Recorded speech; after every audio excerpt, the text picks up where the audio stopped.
ஸ்ரீமன்னாராயணீயம் ஸ்ரீ நாராயண பட்டத்ரி திருவடிகளே சரணம். 56வது தசகம்.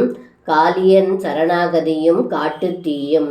ருச்சிர கம்பித குண்டல மண்டலஹ சுசிரமீசன நர்தித பன்னகே அமரதாடித துந்துபி சுந்தரம் வியதி காயதி दैवदयौवदे नमदि यद्यदमुष्य शिरोहरे परिविहायदुन्नदमुन्नदं परिमदन् पदपङ्गृहाचिरं व्यहरधाकरदाळमनोहरं त्वदवपङ्क्पक्नविभुग्नपनाकने कलिदसोनितसोनितपादसी पनिपदाववसीदधि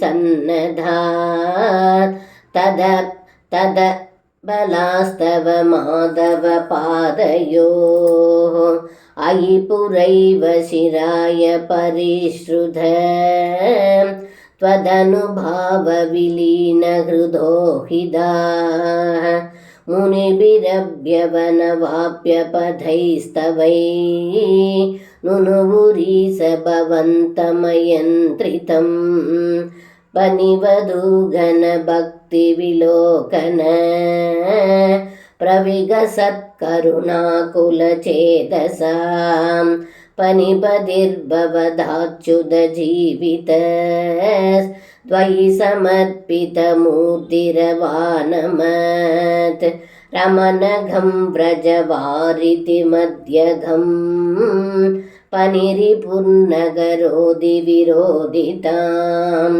इति भवद्वचनान्यदि मानयन् पनिपतिर्निरघादुरगै समं पनिवधूजनतत्तमनिव्रज ज्वलितहारदुकूलविभूषितः तडगदै प्रमदासु विमिश्रितैः समगधा स्वजनै दिवसावधौ निशिपुनस्तमसा व्रजमन्दिरं व्रजितुमक्षमयेव जनोत्करे स्वविधि तत्र भवः शरणाश्रये दवकृसानु अरुन्दसमन्ततः प्रबुधिधानद बालय बालयेत् युधयधात्रवान् पशुबालगान्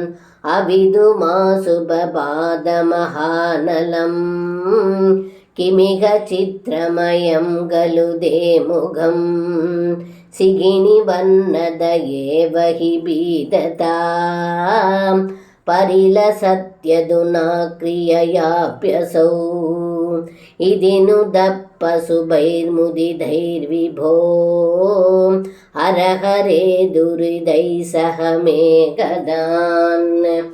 सर्वं कृष्णार्पणं. श्री गुरुवायूरप्पन् तिरुवडिगले शरणम्.